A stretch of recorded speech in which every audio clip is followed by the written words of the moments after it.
தேவன் நமக்கு அடைக்கலமும் பெலனும் ஆபத்து காலத்தில் அனுகூலமான துணையுமானவர்.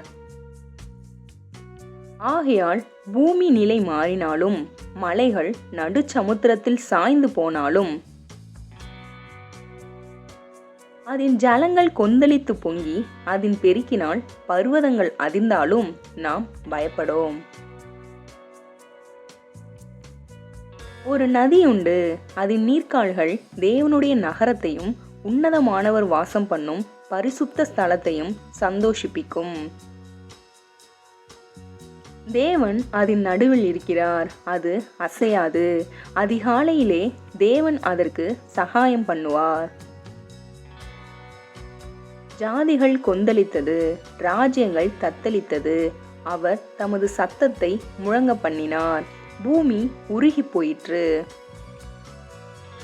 சேனைகளின் கர்த்தர் நம்மோடு இருக்கிறார், யாக்கோபின் தேவன் நமக்கு உயர்ந்த அடைக்கலமானவர்.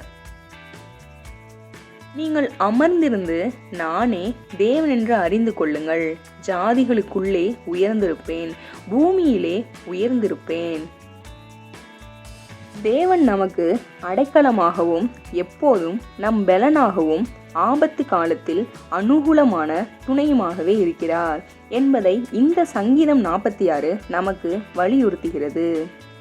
பூமி நிலை மாறினாலும் மலைகள் நடுச்சமுத்திரத்தில் சாய்ந்து போனாலும் அவருடைய பிள்ளைகளாகிய நாம் பயப்பட தேவையில்லை. ஏனென்றால் தேவன் நம் நடுவில் இருக்கிறார், அவர் நம் பட்சம் நிற்கிறார். ஆதலால் நாம் ஒருபோதும் அசைக்கப்பட மாட்டோம். அதிகாலையிலே தேவன் நமக்கு சகாயம் பண்ணுவார். ஏனெனில் நீங்கள் அமர்ந்திருந்து நானே தேவனென்று அறிந்து கொள்ளுங்கள் என்று அவர் கூறுகிறார். நம்பிக்கையுடன் அவர் சமூகத்தில் காத்திருப்போம். நம்முடைய வாழ்க்கையில் எது நடந்தாலும் தேவன் நம்மோடு இருக்கிறார். எனவே நாம் பயப்பட தேவையில்லை. நம் வாழ்க்கையில் என்ன இடையூறுகள் வந்தாலும் இயேசு நம்மோடு இருக்கிறார். அவர் எல்லாவற்றையும் பார்த்து கொள்வார் என்பதை அறிந்து நாம் அமைதியாக இருக்க வேண்டும். அவர் சமூகத்தில் காத்திருக்க வேண்டும். அப்பொழுது அவர் நம்மை பாதுகாக்க வல்லவராய் இருக்கிறார். சூழ்நிலையை கண்டு நாம் அஞ்ச வேண்டாம். இயேசு நம் நடுவில் இருக்கிறார். சத்துருவை கண்டு பயப்படவும் வேண்டாம். இயேசுவே நம்மை பாதுகாப்பார். சேனைகளின் கர்த்தர் நம்மோடு, ஒரு சேதமின்றி நம்மை காத்திடுவார்.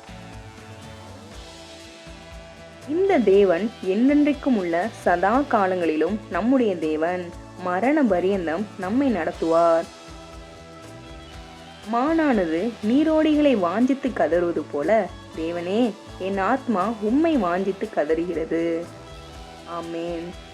கர்த்தருடைய பரிசுத்த நாமத்திற்கு மகிமை உண்டாவதாக. ஆமேன்.